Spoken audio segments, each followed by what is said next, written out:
have that instinct automatically? Because remember, some of this stuff is genetic. They either have it or they don't, right? This is what it's all about, people. Attack the boy! He must know that I'm in the dog fight with him. I'm next to him side by side. We have a bond that's unbreakable.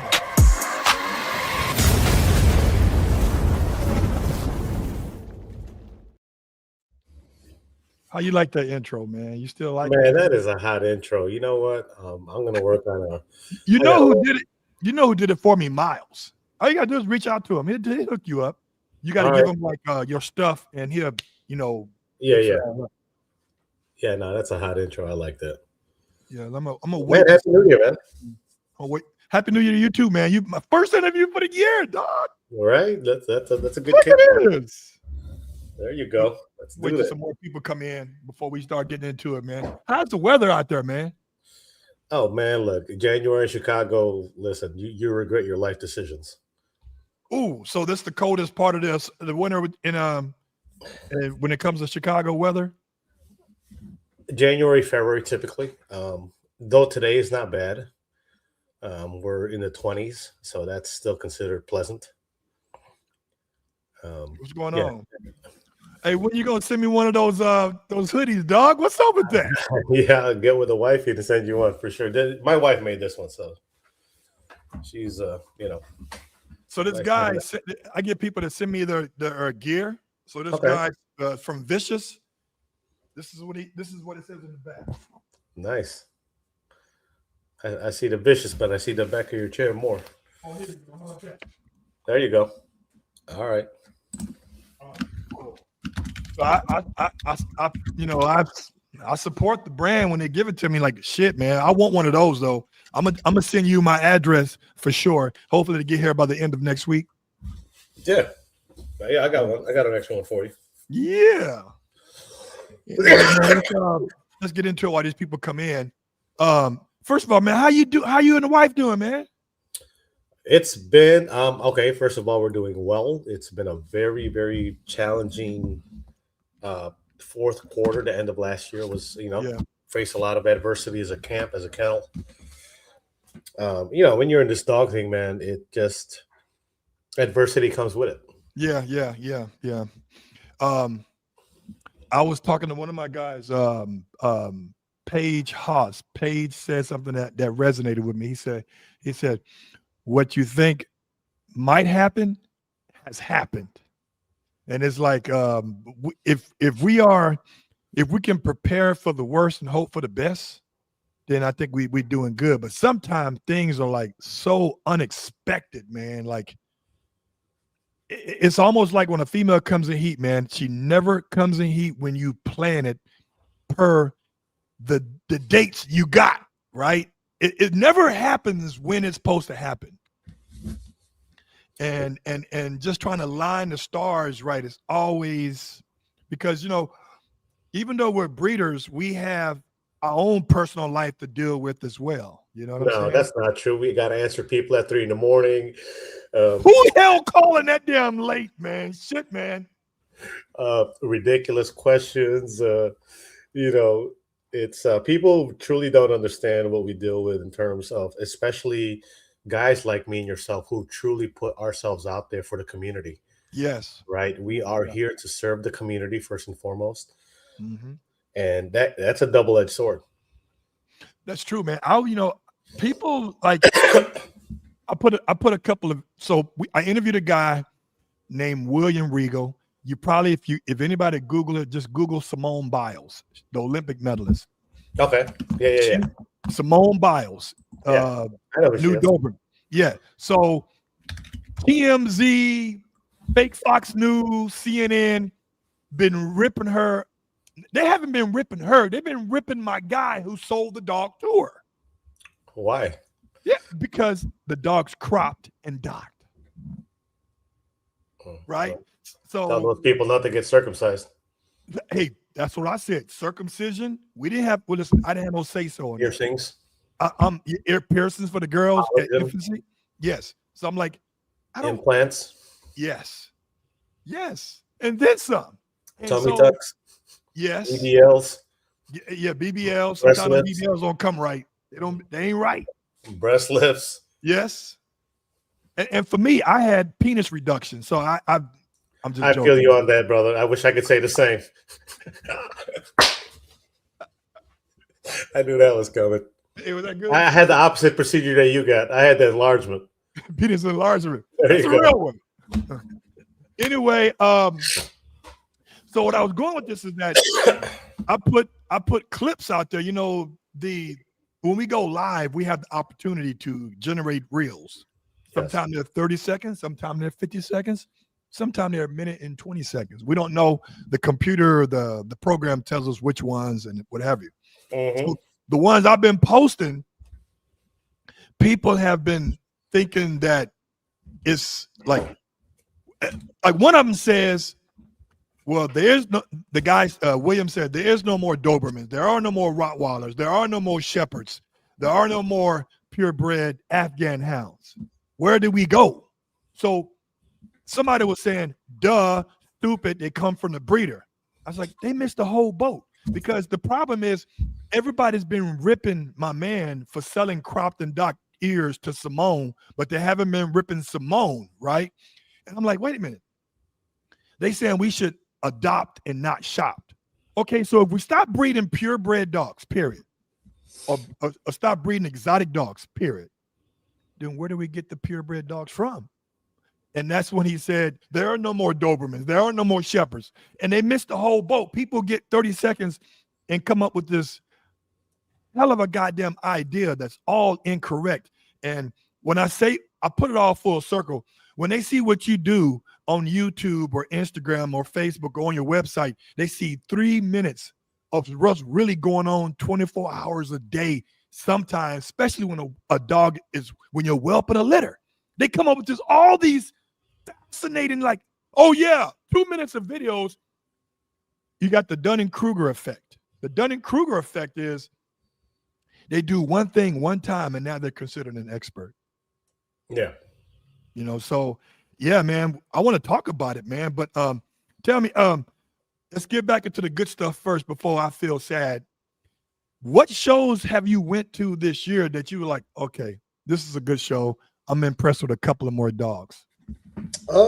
Shoot, actually, all of them. All of them, to be honest. I have in the XL community, I've always advocated for more attendance at shows. In fact, I almost shame people to going.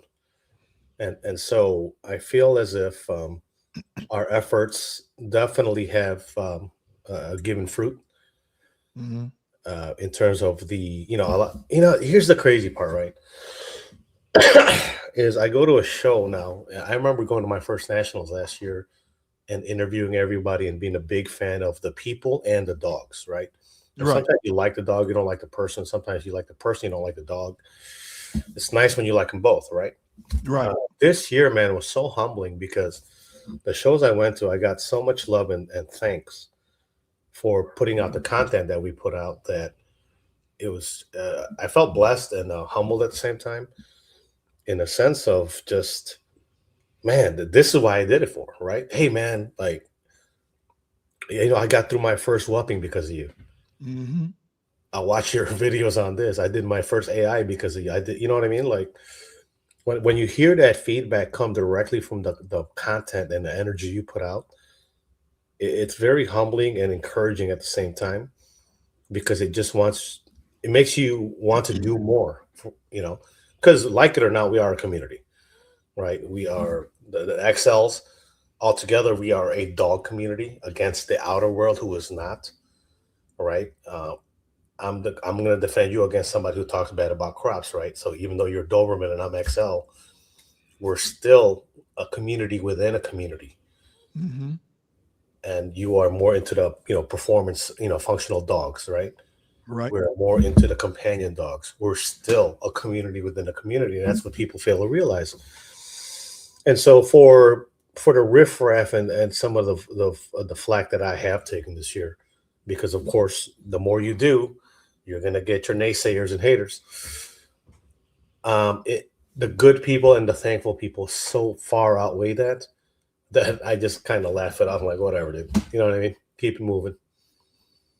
And You know so, what's you know what's interesting is that you nailed it right there. Like I get DMs on a consistent basis, and I get text messages um, on a very regular basis of people saying, "Man, I appreciate what you're doing for the Doberman community, man. I've learned a lot from you. Because of you, I'm a Doberman fan. I'm getting my first puppy," and it's like I try to show not only the good, but I show the bad and I show the ugly. I show the truth, right?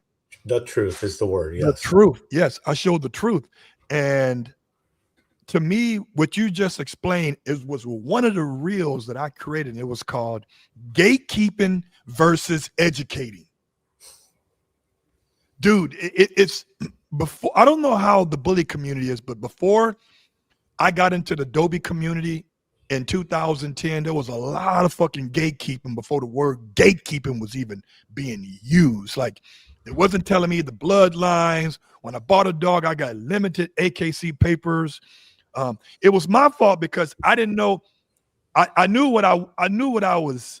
I knew what I wanted as far as a phenotype, but I didn't know what I wanted genotype, because it was like, I'm a man. I'm a visual guy. You know what I'm saying? Like I like the big and the dark and the mean looking, but it didn't mean shit if the dog is scared of his own shadow. Yes, correct. You know, the dog don't have no food drive. The dog don't have no ball drive. The dog doesn't have great character. And now you bought a Doberman, not a cat. You know what I mean? Like you want to be a Doberman. Right. And so now my whole mental has shifted 180 degrees because of you, because of Rihanna, because of Max Tran. I started going to confirmation shows, bro. Nice. That's when you learn. Listen, no matter how hard you want your dog to work, if you want a working dog, the dog has to be structurally correct. The standard. If you start with the standard, like when you're building a house, the foundation got to be solid. Yes, sir. 100%. So when you start with the standard, you can add a little bit more darkness, add a little bit more size to the head, you know, or you can add a little bit more Creole Dataran seasoning, right? But you got to start with the standard, bruh. Yes, and correct. The shows that I went to one of the shows I went to a couple of XL Bully shows, but the one I really enjoyed was the Cinco de Mayo. Yeah, like the Cinco, yeah. Dude, that was dope. It was so fucking fascinating that 99.9% of the people that I interviewed, when I asked them what's the number one most important thing as a breeder, they all said the word character. Yep. Temperament. That was 100%. That was 100% because I know the way, and that's what personal perception is not always reality. Like when I was seeing all these crazy looking dogs like Big John and there's other dogs, like, man, them dogs look like they can eat your ass up. And they would just chill like a motherfucker. Yep. And it was right next to other big ass dogs that intact. Now a couple of, snapping a little bit, but there was chill, no dog aggression. Yeah. I don't know if we can do that in Adobe world. I don't think the lane is meant to be that way, though. Right. They're not, their personality types are not meant to be that way. But, we are having the interesting thing about the dog community, the subcultures, you know about the XL Bully culture more than I do, but I know about the Doberman subculture more than you do. And I can say that we, instead of us bitching with each other within our culture, we need to be like, how do we improve it? Right? Like case in point, like I interviewed Haz out there, Shield K9, Haz, one of the YouTuber guys that dog trains out of Canada. And he made a video about, the Doberman has no nerves. You need to outcross with shepherds. I'm like, man, you know what? That motherfucker right a little bit, because too many people are breeding Dobies for the looks and not the temperament. Like People want that Corvette, man, but they want a fucking 4-cylinder engine. And that doesn't jive well when this is the only breed that was genetically created by man to be a personal protector. You know, and I'm glad you brought that up. And touching on that, right? I had a good friend of mine said, if you get a Doberman, prepare to give that dog is a one person dog and requires a ton of attention because that dog it falls apart without you. Is that true? Well, they're called Velcro dogs for a reason. I mean, you can't go to the restroom, do number 1 or 2, or even in some cases 3, without the dog tripping the fuck out. They are whiners, 110%. I'm Okay. surprised. My boy was whining for a minute before my man LaRon came in. Shout out to LaRon, a leader of the pack. He's here. And it was, yeah, man, they become a nuisance, man, where fucking bark collars are, you better have a grip of them. I live in an urban city, so there are going to be somebody who complains about the noise. Mm-hmm. The noise. So, yeah, they are very codependent. But listen, that doesn't equate to a dog being stable where his natural instinct kicks in. Sometimes that can be insecurities. That can mean a lot of different things. But they're definitely Velcro dogs, that's for sure. But the other stuff, I go through 3-4 Adobe's to get one that is checking 85% of the boxes. And you know Earl better than anybody. I mean, the puppies all start out great. Yep. And then, they're all on probation when you get them. And it is what it is. So my question goes to, and first of all, people, I know I didn't introduce because me and Earl were just jibber jabbering. This is Earl from Sumo Bully Kennels, based out of Chicago, Chirac. And you can find them on Sumo Bully Kennels on Instagram, Sumo Bully Kennels on Facebook. He also, guess what, people? I've been trying to tell you hard-headed motherfucker. He got a website. He got his own space. There you go. And his information is scroll at the bottom. Sumo Bully Kennels at the bottom. Shout out to Earl. This is our second interview. Yes. Earl, listen, every time I talk to Earl, I learn something new on StreamYard. He's got the virtual background cracking. And we'll talk about that special dog back there where he got the wings of the dog right now. I'm going to let you guys see the whole picture. There we go. There we go. Boom, boom. All dogs go to heaven. We're going to talk about that. So, Earl, tell me, man, how the puppies are doing, man? Well, I got 2 litters on the ground right now. One that's just a few days over a week. And I got a litter that is just hit 4 weeks. Oh, no, I'm sorry. A little over 4 weeks now. 4.5 weeks. But, I mean, whelping is second nature for us. We love it. It's almost sad when there's no puppies here. Now, do you actually sleep like when the litter is whelped? The babies are 24 hours old. Screw that. 12 hours old.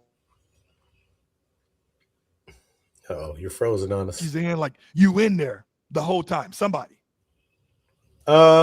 We take shifts typically. So somebody's on watch. Somebody, we set up an area where somebody can be and kind of kick back. So yeah, someone's always there. Okay. Me, my wife, my son. Especially in that first. To me, the most critical is the first 3 to 4 days. Yeah, very much so. But you got good females that are experienced, or they know they're good mothers for the most part. Yeah, I'm. Some of them are naturally. Some of them become good mothers. A little bit of oxytocin don't hurt nobody. I just learned that today. Oxytocin. Yeah, I keep 2 bottles in my fridge, man. That's a non-negotiable. That's a non-negotiable. I didn't know what's crazy is that because I told you before we went live that that we have a little dropping as we speak. She started going into labor at 6 a.m. and I saw Gypsy had called me. Shout out to Lauderdale Kennels. And I noticed like the girl had 12 puppies. We knew she had a very large litter, right? And I was like, okay, we're gonna do a C-section because that's a lot of stress on a dog with that many. And I told her, I said, listen, we had good luck with the C-section, with Victory and Titus. We had 13 puppies, all came out, all survived. I said, well, she'll schedule the C-section Saturday, which is in 2 days. Okay. She was like, the female Abba was like, fuck that. I'm having these puppies now. Right. What was her, did she start giving you signs that she was going to go today? Well, Gypsy said she checked her temperature. So temperature was like 104 or something like that. That the night before, like last night. And so from that point, she said she heard another dog because she's got a dog. She got a few dogs. Okay. One of the dogs started barking a lot. She was like, what the fuck is going on? So the other dog started barking because Abba was given labor. She was in labor. And so that's when they found when she came downstairs. Oh shit, she got 2 of them already. So that was, and then after the 6th or the 7th puppy, she stopped pushing. And then some green stuff came out. And then she called the vet. And the vet said, bring her and the existing puppies up to the vet. This is this morning. And so now they gave her some oxytocin, and now she started giving birth like every hour or whatever. Yeah. It became 45 minutes to an hour and a half. Yeah. Yeah. So she got 10. So out of the 12, 10 survived, 4 females, 6 males. And I was like, okay, good. We good. That's good. That's good. Congratulations. Yeah. And I'll kind of give you my breakdown on that, right? So what I do is typically before I breed a girl, if she's been with me, I write down all her heat cycles. I do my in-house PG test. And I typically, when I catch that ovulation, right, and I always breed my dogs a minimum of twice. Right. Either 2 AIs or an AI and a TCI. And so what I do is I write down from date of ovulation. So I always have 2 delivery dates. Now, the gestation period can be as early as 58 days and as late as 63 days. So when I'm within that 5-day window, I'm paying attention to her eating. So typically the first signs I see is the dog stops finishing the food or stops eating at all. Right. That's the number one sign for me. You 2 is like that restlessness in the dog, out of character. I know I'm 24 hours out when the panting comes. When a dog, who doesn't regularly breathe hard or pants, when you see that panting, I know I'm 24 hours out. And typically I'll see that dip from like 99. You know what I mean? And I start checking rectal temps every 2 hours. And so in that regard, I've never delivered a litter within a 48 hour that I didn't know was coming. Because I write everything down. Right. And some girls will carry and run 63 days. Typically on a bigger litter, they'll come earlier. So if you got a 10 or a 12 piece, they normally drop faster, like day 61. Day 60, day 61 on a smaller litter, sixes and 8s. What I typically see is they go full term. And I know if there's a problem, if I see a female stop contracting, if I don't see the next puppy in an hour and a half, I'm already hightailing it. Yeah. I got to see the normal signs of contractions and everything else. And we're there, you cut the umbilical cord, you help mom clean up, the embryonic sac and all that stuff, and aspirate the nose and clear the throat out and all that stuff. And I'll sit there and just suck it right out of their nose. My wife would do the same thing. Yeah. I know it sounds disgusting, but No, you got to do what you got to do, man, to Yeah, save when lives. you're there in the box and it's happening, um, there's, for me, there's no time to think for me. You just react, and if you're this deep into this dog thing and breeding, it's just intuitive, right? So Yeah. that's kind of like my little cheat thing. So if you guys are breeding, that's what I do. Yeah. Document everything, and not at 63 days is not set in stone. I know, right? It's just a marker. Yeah. Yeah. Let me ask you a question. What temperature are you looking for? Like, okay, she's about to go into labor. What temperature should we as breeders be looking at? So, okay, she's about to blow. You know what? If you go on Google or listen to other people, they're going to tell you when she hits 98. I'll be honest with you. I've never seen 98 that I've written down myself. Like I physically took the temp and wrote it down because I do write everything down. I've never seen 98. It's always 99.7, 99.4, and they'll go. Mm-hmm. Maybe it's my and the thing is, I have two rectal thermometers because I'm thinking maybe one of them's off by a degree, and it's not the case, man. I've never seen 98, to be honest with you. I know that's the number that people say it is, but I've never seen it. Yeah. Let's get to this. So I rarely see what happen to breeders, and they let us know about it. So shout out to you for being transparent with the highs and the lows, because that's how we learn. You had a situation where, and correct me or fill in the blanks here, you had a situation where you had a female that was fully loaded. She had about what, 10, 12 puppies? 12 piece. 12 puppies. That's Yep. a nice size litter. She has more pups than nipples. Yes, sir. And then 2 days later, she passes away. Yeah, so kind of how that thing went through is, and this is why we share our journey. Our YouTube started as our journal, our personal journal, right? And after I explain this, I kind of get into how I feel about being hacked. But first and foremost, like it is, our YouTube is our journal as a family, as a breeder, and it is meant to put information out there that can help somebody else not go through what we go through, right? And so, Fortuna is a tricky girl to begin with because she's the kind of girl that'll go on the split heat. What's her name? Fortuna.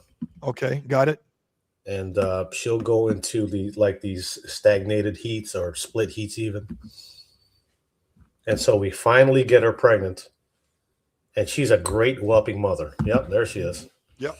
Very beautiful, great whelping mother. I mean, this girl her last litter, I mean, she popped them all out, cut all the umbilical cords, the whole nine.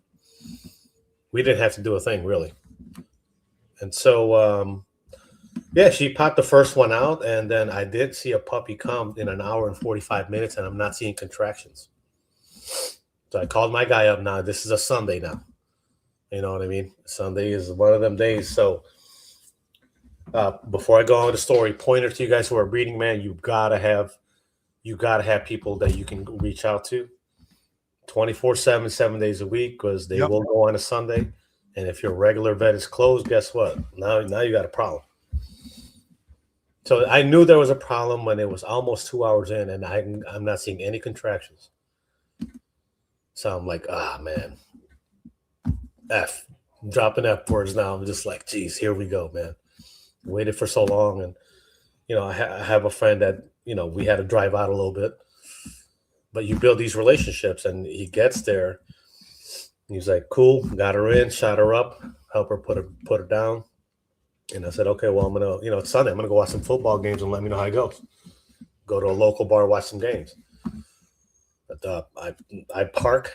We get in the bar. He calls me. He's like, dude, we got a problem. He's like, one puppy is stuck halfway in the uterine wall and halfway out.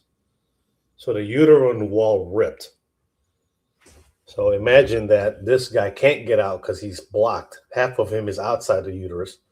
And then there's 10 more puppies behind him. So if he's like, you got this dog here in the nick of time, or you'd have lost this whole litter outside of the one that you already had. So now we're about probably 2 hours and 40 minutes in at this time. And now you're getting a lot of cross contamination, right? Liquids that are not supposed to go into the uterus are going, and vice versa. So I was like, do whatever you can do. All right. He's like, can't promise nothing. I said, do whatever you can do, man. Cuts her open, gets all the puppies out, all 12. And so the first fight is to get the puppies out. The second fight is mom. All right. He gets all the puppies out. They're all alive. They're in the incubator at this time. And mom, he gives me the same thing. I'm like, man, flush her out, clean her out, hit her with a saline, the whole nine, sew her up. So if you guys are not familiar, the uterus has two walls. You have the inner uterine wall and the outer wall. Mm-hmm. And, he was saying that whoever did her last C-section didn't do a great job with that stitch, or the litter was so damn big that it ripped right where the scar tissue is. So if you guys ever fought before, if you get your eyelid split, it builds scar tissue. And the next time you get punched there, it's easier to split it. That's the way he's explaining it to me. And I'm familiar with the terminology. So he's saying that it puts so much stress on her that right where the scar tissue is, it ripped that uterine wall. So long story short, he's able to save 12 pups on site, which were not in the clear. That just means we got them out and they're alive. And one of them, they worked like 15 minutes on this pup to, kind of recover it. And mom, he's like, dude, she's 50-50. So I'm like, well, whatever you got to do, So we got her on IV antibiotics, flush her out, the whole nine. Get them home. And she's just cold. Like her tongue's a different color, a pale color. Like I'm touching the dog is cold. Like, and she's not whelping the way I knew there was a problem because she wasn't whelping the way she would normally whelp with her puppies. She was just kind of like lethargic and just down. And typically, I've had litters with her. I know how she is. So I'm like, man, this is not good. And yeah, so within that Sunday, she made it out a week, basically. But we knew she was going. There was, the only thing that kept her alive the extra few days was the IV. Yeah. We ran through like 4 bags of IV. And that's the only thing that literally just kept her breathing. Oxygen machine, of course, I have an oxygen machine and IV and everything else. So literally, you're just sitting watching the seams fall apart. Now you're whelping the pups because mom's not whelping. And during this whelp, we're losing puppies as well, right? They're fading on us. I don't know. There's just something about mom whelping those puppies. And she didn't even drop the initial colostrum. So she wasn't even giving us that. Like she just went septic. So there was no colostrum at all, no milk. It was just very devastating. It was kind of dark because we lost her and we were at nationals, right? Yeah. We're at nationals that week. My son stayed home. It's his birthday on Monday. He's whelping the litter. Shouts out to him. And he's 14 years old at this time, but he can whelp a litter. You know what I mean? My wife can whelp a litter. I can whelp my son. This is a family thing for us. This is not a me thing. And everyone just does what I tell them to do. This is a team thing. Like we love the dogs. My son sits there and, he's crying to me. He's like, man, we lost another puppy. I'm like, it's not your fault. Right. Because he's like, man, I slept for like 2 hours and I woke up, one of them faded. And I was like, that's not your fault. I'm like, you're feeding them, you're keeping them warm, you're doing everything you're supposed to do, following protocol, and he was hard on himself too, because he lost a puppy under his watch. Yeah. And he's 14. So, I mean, it hurts me, but imagine him that he loves these puppies as much as I do. And just talking about it, it's got me like, you know what I mean? Kind of choked up.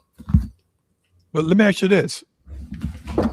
At that time, the puppies were put in incubators away from her because she's basically on life support. So she couldn't obviously nurse these puppies at all. So you had them in incubators, or you still had them trying to nurse off the mom? The weak ones I have in the Pet Brooder 90. Okay.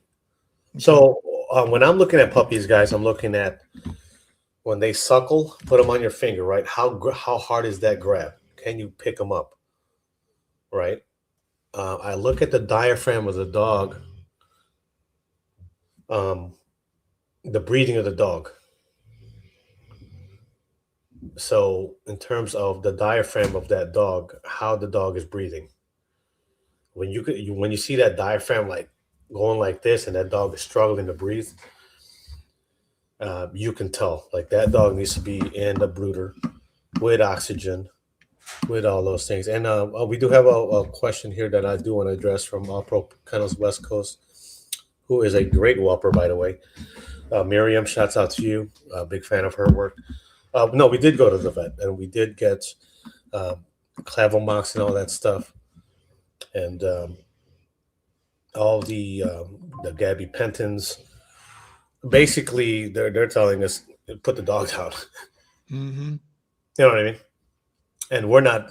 Be honest with you, breeders aren't. We're not at the highest level with the vets either, because most places look at breeders. We have a disdain to us, and they look at us kind of in that way, like we're, right. You know what I'm talking about. There's a certain way that we're looked at as breeders in with the veterinarian community. That is not, it's not very favorable the way they look at us to begin with. Yeah, we definitely.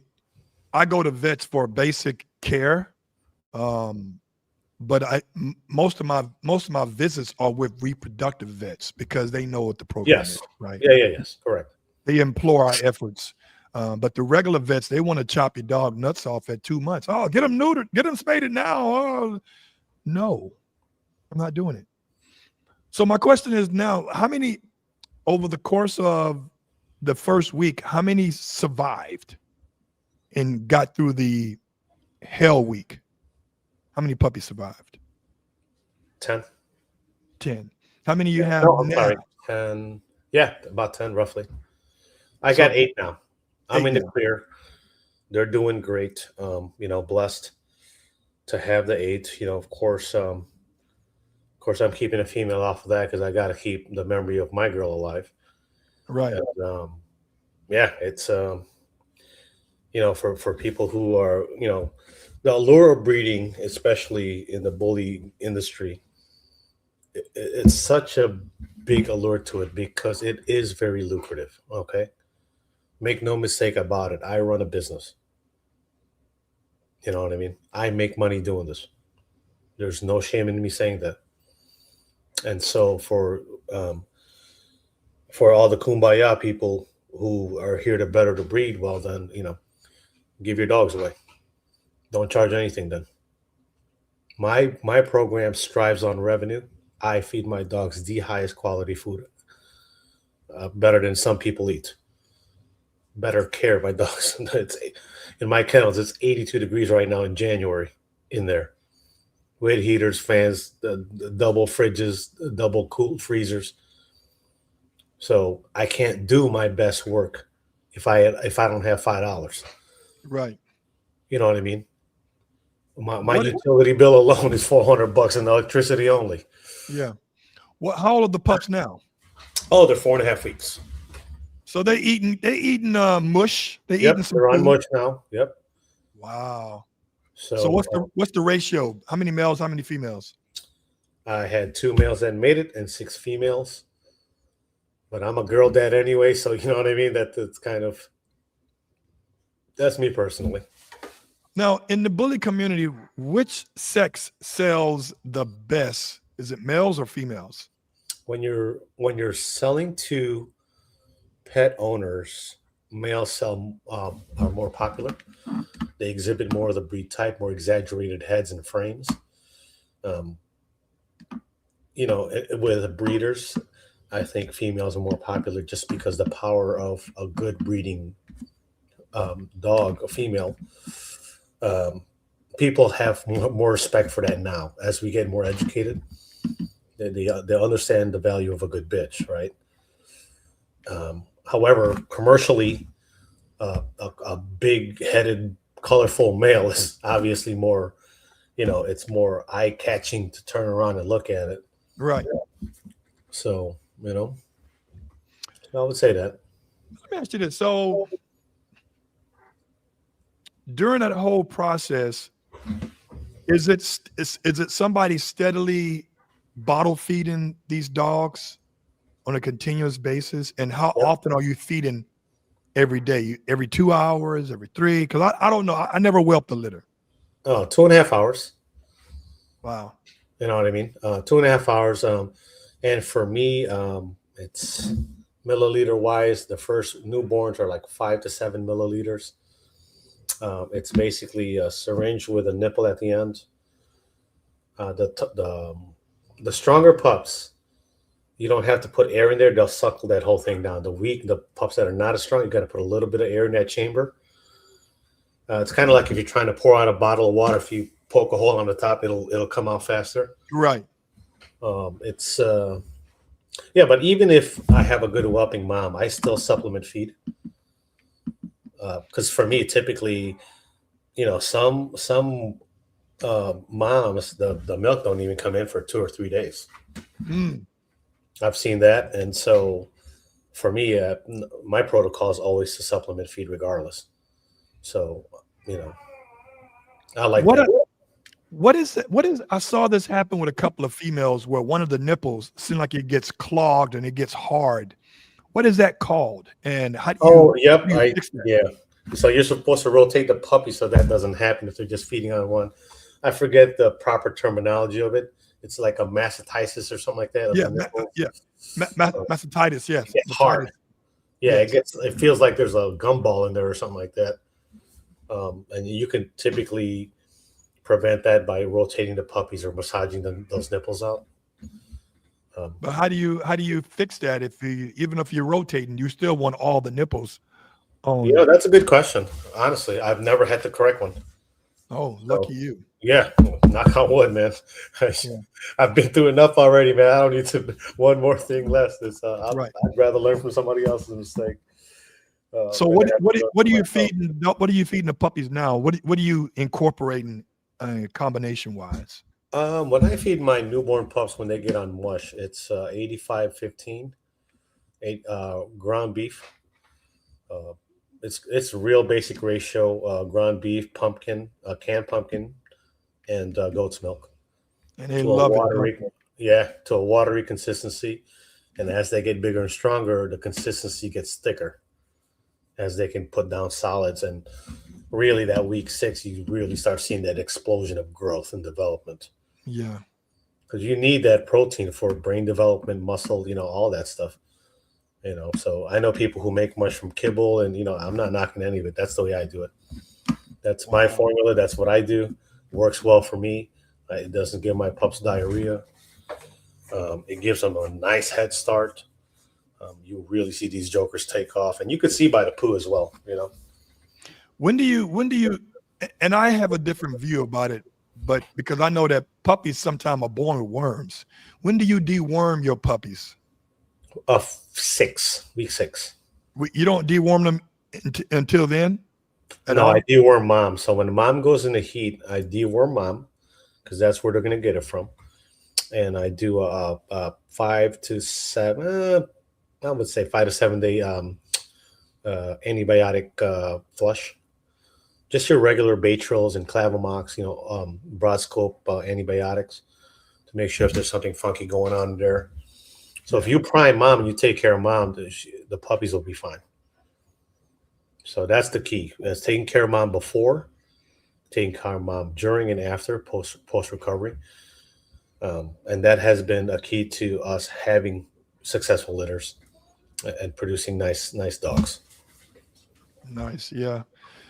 You have another litter on the ground too, right? You have 2 litters right now, don't you? Yes, I do. From the same sire. Well, you got one sire, right? His name is don't tell me. His name is Gator? Nope. This is the $1 million dog, man. The 300K dog, Shake. Shake? Yeah. So I bred 3 dogs to him. Oh no, that's one of my productions. I know this is Gator. Yeah, that's one of that's my production from about a year and a half ago. You don't have him. He's owned by somebody else, or you call ownership with him. He's with my partner D White down in Virginia. Oh, okay.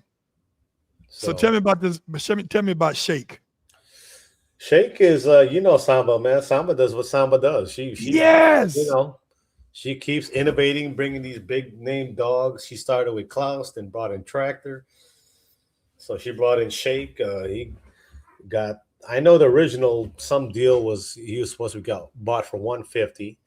That didn't fall through. He got bought for 180. Shook the world. And then somebody doubled down and bought him for 300. And then I'm like, before he leaves, I'm using this joker. I used him 3 times. I missed one. How's he producing? For me, I couldn't tell you. I've seen some of his puppies. They're looking good. There's certain things that I like from him that align with my girls. I think he's a great stud. You know what? Not just him, any stud, right? Any stud is a good stud to the right girl. If you share the same, attributes that you can't double down on attributes you don't want, and no dog is perfect. And so, therefore, if you have 2 dogs with similar attributes that are undesired, it's probably not a good breeding. Outside of, if you're selling for revenues and if you're hype breeding, that makes sense. But if you have a different vision, you could still make your revenue and breed correctly. You could still be true to both, is what I'm saying, right? Yeah. Notice that the Brazilian bull is becoming very popular now. Like my first Brazilian bull that I actually seen in person was Big John. Big John, right? Yeah, he's he's a freak of nature. That's how Alonzo said. He's a freak of nature. Yeah. Love that dog, man. Love Alonzo too. He's a good guy. And are the Brazilian bulls being used as a stud dog in the XL bully game? Okay, so kind of how that thing works out is like this. Early infusions and early exports that came here were able to be classified as American bully as long as they're not what they call an F1. F1, okay. So an F1 meaning the dad is a different breed than the mom. And typically in our lane, that means the dad is a bulldog and the mom is a bully. And so like Araya started, TMK, Alonzo, those guys, they were the first people to really have a vision to start bringing these dogs in with amazing attributes, right? So the relevance of the Brazilian bull is that they have tighter skin, very exaggerated muscle expression, vigor, more functional dog, more geared towards actually working. And because of the lack of massive influence, they have better rear angulation. The infusion of the Mastiff on the American XLs threw off those rear angulations, gives you some straight hocks and weird backs, high rears. And so what's the Brazilian bulls, they were originally were the pit monsters, what they were called. They lacked they would say they're farther behind in breeding in terms of the depth of years being bred. However, they're single coat dogs, right? Brown and white, fawn and white. Where here in the U.S. we got every color we want. However, they brought a lot of breed type, and that's what was desired, to make a bully again, right? That was the movement. And so that's what they were originally brought in for. People started seeing the beauty and functionality of these dogs. And early on, you had half the community that liked them and half the community that didn't. The purists were like, no, you're not going to bastardize our breed by, you know what I mean? Because that's how the purists feel. Right. I respect their position. But in order to correct something, you need infusion. Right? So how do you correct something if you don't go outside of what's already there? So that's the wheelhouse in theory that I operate out of is in order to correct something, you need to bring something in to correct it.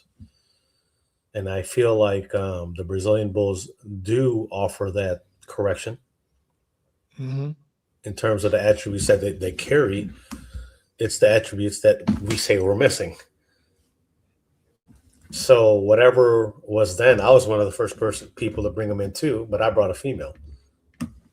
Rest in peace, Fortuna. So for me now, they separated the classes, right? So there's still a fraction of that genetic material that's grandfathered in, which can serve as an advantage or a disadvantage. All depends on who's using it, right?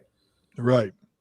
And so if you know what you're doing, you understand how to breed, and you know when to use it appropriately, it could be an advantage. If you don't do your homework and just figure, oh, let's see what happens, that's where everyone's saying that it becomes a shit show. That's where it's true. Right. And Question. That's pedigree research. You know what I mean? Yeah. Yeah. Now, when you talk about the F1, is that a gene marker that you can only get if you use Embark or UC Davis? When you say F1, an F1, I mean, so if you don't hang the papers and you see who the parents are, it's right there, right in front of your face. Now, if you hang the papers, then you can see those genetic markers, like you just said, like an Embark. You could be like, well, if this is truly the dad and the mom, then why are these genetic markers the way they are, right? Right. And no one hangs papers, God forbid, right? No one hangs papers at all. Like, think about it. How are they getting curly-haired Frenchies? Of course. No one hangs papers. Exactly. That's unethical. Who would do such a thing? Nobody at all. Never heard of such a thing. Correct. You know what? But you know what's interesting though is that when I was talking to my boy Zeke from Documentary, shout out to Zeke. I love that guy. Yeah, never met him. Love that guy. That's the guy that brought me online 14 years ago on the Doberman stuff, and then it just took off. That guy's got a voice too, doesn't he, man? Yeah, and he's about that big too and tall. So he's got that Earl Jones like. Yes, dude. He got look. Yeah, and we was talking about purebreds, and he made a good point. I said, man, everybody's paying top dollar for these water doodles, labradoodles. I said, man, those are mixed breeds. He said, Gerald, every breed started out, every purebred started out as a mixed breed. And he said, give it time. They're going to accept that in AKC. And so it kind of makes sense. What has from K9, from Shield K9 said that I think we may have to bring something in to bring back the fire that the dogs are now lacking. Yeah, you've gotten so far away from it and you haven't tested it. Right. It looks like a duck, but doesn't quack like one, right? So what do you really got? You got a duck on the outside and God knows what on the inside, right? Yeah. What do you think is the misconception that people who are not breeders or who are thinking about breeding as if it's just an afterthought, what do you think that the soon-to-be breeders should know about whelping a litter for the first time? Oh, it's a real thing, man. You think it's undervalued, underrated, right? And if you get away with one just because you have a great mom, and she gave natural labor and she took care of the whole litter by herself, and it's a false sense of security. And some people don't care to learn it. They look, if I keep the litter, great. If I lose the litter, great. They don't care either way. There's people like that I've seen. But if you commit your life to this, into learning, right? I'm always learning, and I'm just blessed to be where I'm at because I've run into so many good people that have helped me out. And Array is one of them, right? One of these people that continue to just 20 years of experience. I can't buy that, but what she does is she gives me the cheat code. Yeah. And a lot of what I put out there is I learned, People, have been accused of plagiarism, and that's cute because at some point everyone had to learn from somebody, right? It wasn't like you were born and you knew everything about Dobermans, right? Yep. You had a mentor, you had somebody help you along the way, you fell in love with a breed, for whatever reasons you got into this industry. Your motivating factors is what got you here. And now look at the work and awareness you're bringing to the community, right? Can I say as a 15-year-old Doberman guy and be like, Gerald, I said that 20 years ago, so you're copying me? No. If I read something out the book and read it and say it like it's mine, then I'm what? Right? It's people get weird, man. Yes. That's what I'm saying. They do. And oftentimes people that are not making any positive contribution to the community got something to say. Or they're not making sense.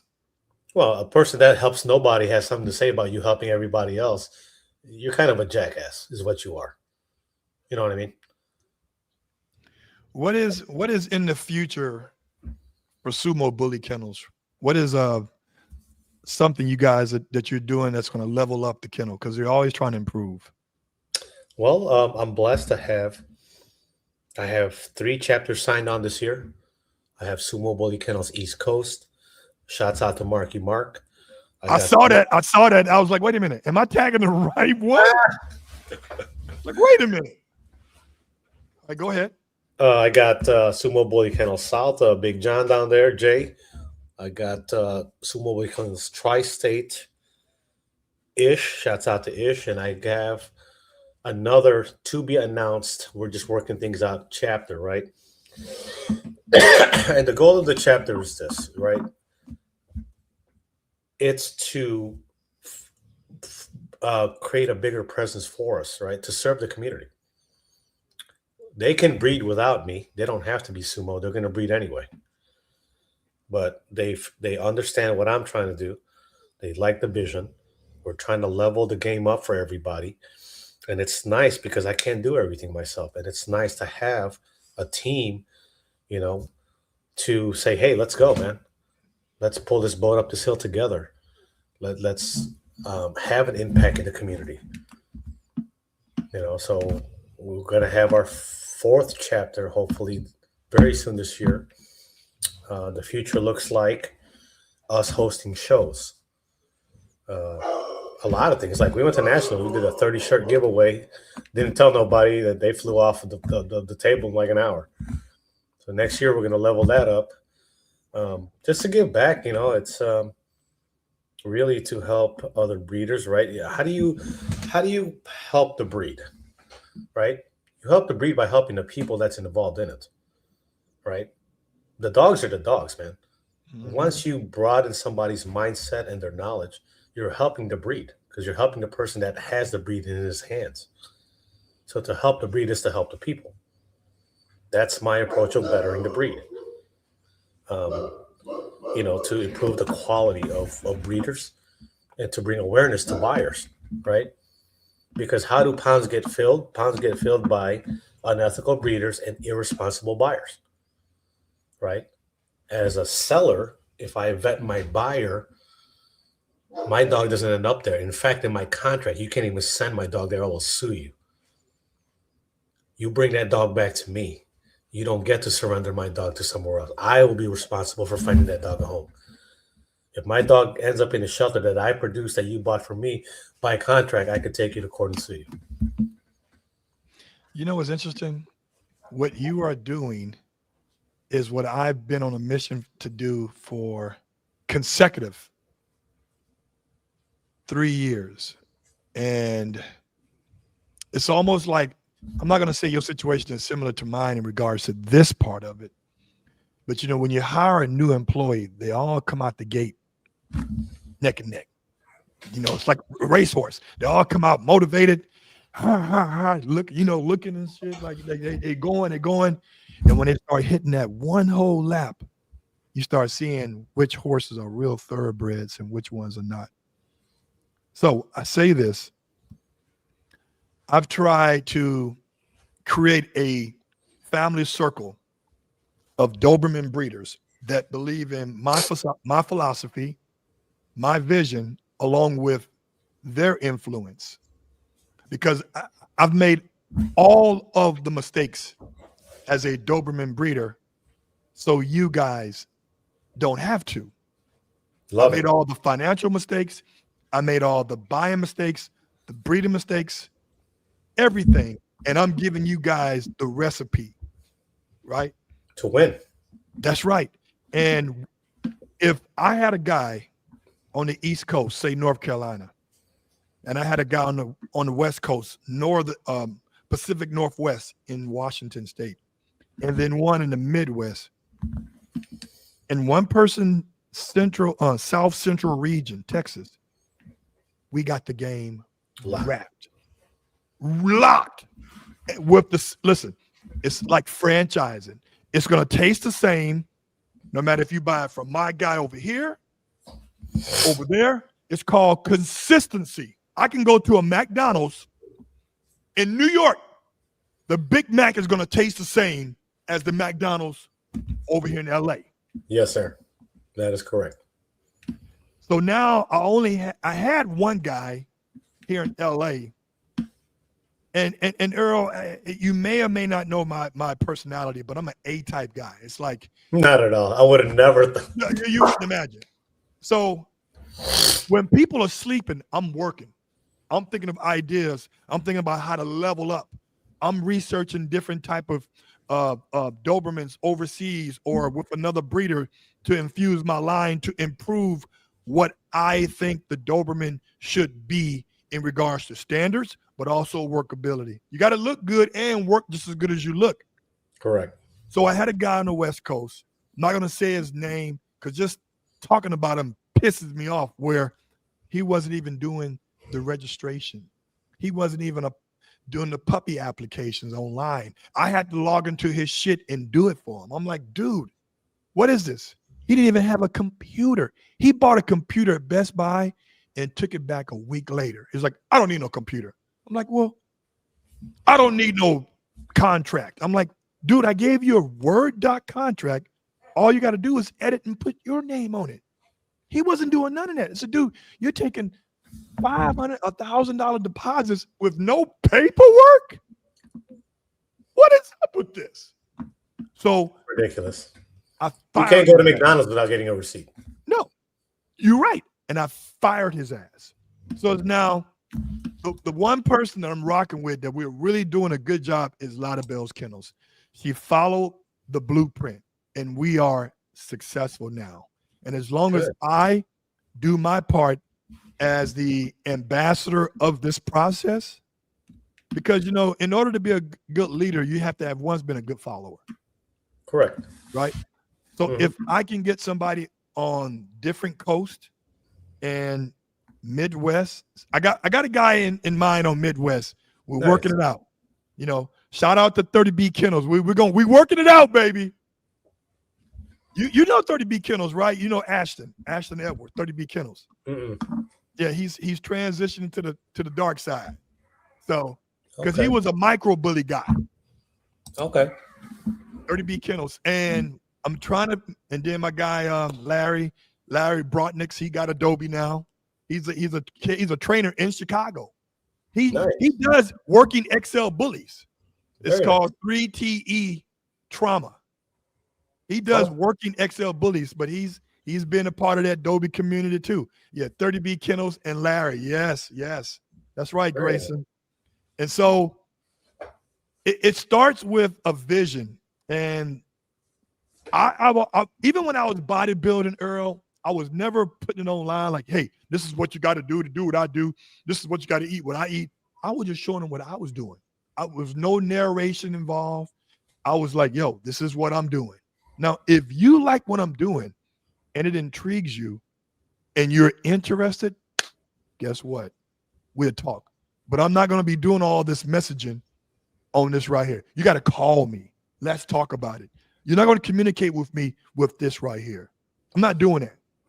And that's why I started the mentor program, because it was like, I'm spending an hour at a time telling these people what should be done, and then they do the fucking opposite. That's the hard part, yes. And leadership comes with a lot of challenges. You know, it is a great responsibility. Comes with a lot of challenges, and you know, in order to keep our movement alive, like you're saying, right, your belief system, you know, you're emptying cups out and pouring that belief system to everybody else, and it is a very, you know, tough position to be in the leadership because it can very easily be frustrating. So for me, like even myself, like I'll share this, like typically the guys I choose that fit my mold, uh, you know, somebody of faith, that means something to me, Yeah. right? Somebody with a belief system and faith, right? And I'm not calling out a certain faith, but a person that has a belief system of faith, you know, a strong sense of family, a purpose, Yeah. right? Those are two qualifiers for me that are, if those two exist in a person, typically ends well. I mean, it's just now, granted, some guys have better talents than others, right? When it comes to what we do, some people are natural handlers, some people are natural photo takers. You can learn the skills, and you're not going to be as good as the best guy. Right. It doesn't leave you exempt from not learning or doing the responsive duties and responsibilities. But really, first and foremost, is doing good business, right? We're here to serve the community as a team, and you're just not here to take, right? You have a goal as my chapter. What is your contribution to our community? If you don't have a clear cut contribution that you're going to do this year, you're not the right guy for me, because you just want, right? What are you going to give is the question. That's true. Before, you know, people say, oh man, you know, you came up fast, and that guy Earl, he's a new breeder, he's this, you know, a lot of people have all these things to say about me. And I am new to the XLs. I'm not new to breeding. I'm new to the XL bully business, but I'm not new to business, right? What I am not new at is being a good person.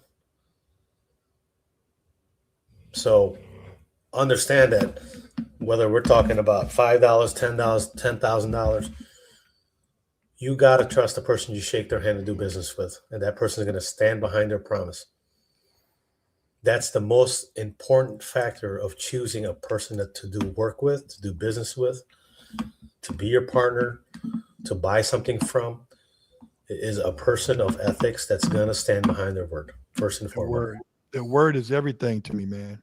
You know, it's if you don't have that, then you know You have nothing. you really have nothing at the end of it, right? Yeah. I would say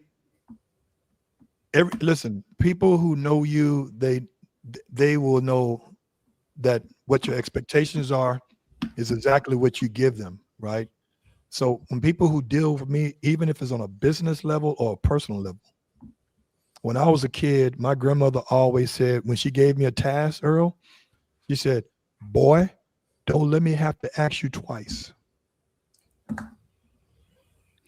When somebody said they want me to do something, or they want me, or they're asking me to do something, consider it done.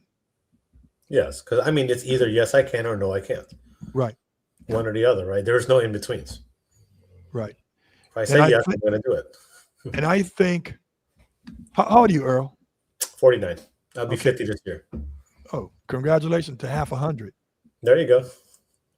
I would say no shade to the Gen Zs or the millennials, but I would say that I think the culture, first of all, the Gen Zs and the millennials are much smarter than we are now. I would say that because information is out there to grab, Oh yeah, like definitely. readily available. But I think the work ethic with these right here is not what it was with us. Correct. Yes, I agree with that. And I would say that, Generally speaking, you yes, know, generally speaking, yes.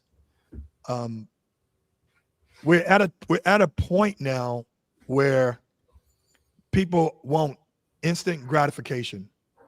They don't want to do the hard work. That's why reels that we put online is a good thing and a bad thing, because you can get a reel that's a minute long that says everything you want to hear, but you didn't hear the whole interview that has the peaks and the valleys of that one sentence. And the funny thing you say about that is exactly that. I have people who text me for information. They just want the answer. I said, dude, I got over 300 catalog videos on my YouTube, man. All the answers you're asking me are right there. Yeah. And even worse so is that when and I think this is one of those things that just it's kind of my thing, is that when somebody asks me about their dog that they didn't get from me, it's like, dude, you should be asking the person that you got the dog from, right? But you're asking me. It's insulting, but it's also not fair for me to answer it, right? Mm-hmm. Because I don't know what that breeder's vision is, so I don't want to come off like I'm trying to talk bad about somebody else's dog or program or how they do things, because it's not my program. So it's really an unfair question to me. You're putting me on a spot to look like a hater when really you should be talking to the person you got the dog from. Correct. But they don't feel comfortable. And typically that's what I tell them. I say, you should really ask the person that you got the dog from. They don't feel comfortable talking to their own breeder. They don't have that. They don't have that rapport. They rather come to you with it versus going to the person where they got the dog from. I hate that. Let me get some of these comments here. Cool. One of the comments it's this to you, Earl. It says, what's his favorite coat color? That jet black, be assertive. Oh man, I'm not a color guy, guys. I'm more of a structure and temperament guy. Temperament number 1, number 2 is structure of the dog. So color wise, I'm sorry, letting you down on that one. Another question: do Brazilian bullies do good in the cold weather? Over here in Canada, we got 5 and 6 months of snow. Man, mine go outside in the snow and play. Not a problem at all. Just as good as any other dog, man. There's another one that says, "Let's go, Team Sumo." Oh, that's Ish. That's Sumo Tri-State. What's up, family? How are you, man? Happy New Year to you. And Von Villarats, saludos, sir. I guess that means salute. Salute, yeah. Salute, sir. Yes, sir. Yeah. Grayson said, 30B and Larry. Yeah. Man, I want to say, man, I really appreciate you coming on and taking time out of your busy day. Don't today feel like Friday, man? It does. But it ain't Friday. I know. Oh, let me hear.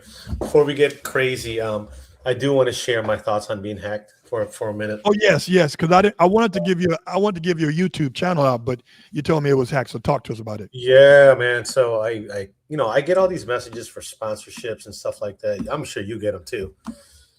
Make a video for a dog bed and all this. Hey, collaborations, and there's just so much integration. The bigger you grow.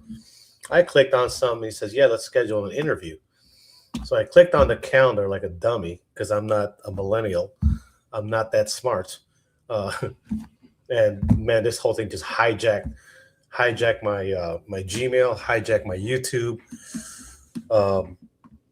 And I lost my channel. Of course, I went through, I was pissed. I wanted to punch through walls for the simple fact that over a course of a little bit over 2.5 years, I mean, that's what me, my wife, my son, this is our family thing, man. Yeah.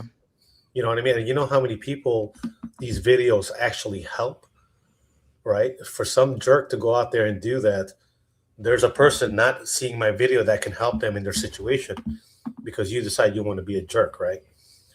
So I'm very upset about it, and it is my fault. Do you think you get a chance of getting it back? YouTube is looking into it. They hacked it, and they went live immediately with some scammy Bitcoin stuff. I don't see why YouTube can't give me my page back because it's their platform, right? So you clearly see it's hacked. So I'm hoping that we get it back, but my wife is under the thought of starting a new channel until we get it back, just so that we can keep content flowing and stay connected to our people. So I'm gonna go with her recommendation, of course, of starting a new channel. But if we do get it back, then we're back either way. Yeah, go through Google Ads, Google AdSend, Google Ads. So Google Ads, and AdSense, yeah. Go through there and start and do a help desk, and you can actually live chat with them because Google and YouTube are the same. Yeah, correct. And so I had AdSense on my account and all that. So I gave them all the information, and they did reply to me. And basically, they're just, there's a protocol that they have to do on their end. Okay. But the good thing is that they took the channel down, and so that No. that person can't take advantage of my audience. Right. That's what really I was more worried about, is that they start reaching out to people and, you know what I mean, emailing people like, "Hey man, I'm in trouble, send me $100," or that kind of nonsense. It's okay. Charles says you'll get it back. You have to go with their process. Yeah, I did everything they asked me to do, Charles. So it means a lot to me and my family to get the channel back, and to the viewership. I have people checking in on me. Thank you guys so much for that. People are like, "Hey, we can't find your channel. Is everything okay?" Yeah, I was looking for it. I was like, damn, something. He must have changed the name or something. No, I would never. Yeah, we put so much, man, so much love went into that channel, man. Yeah, yeah. Hey man, I want to appreciate you coming on, Earl. I know things. I'm not going to say I hope things work out. I know things are going to work out because you're resilient. Anything you want to say? Last words to the viewers out there who's big fans of yours and following you. Man, first and foremost, I want to thank you.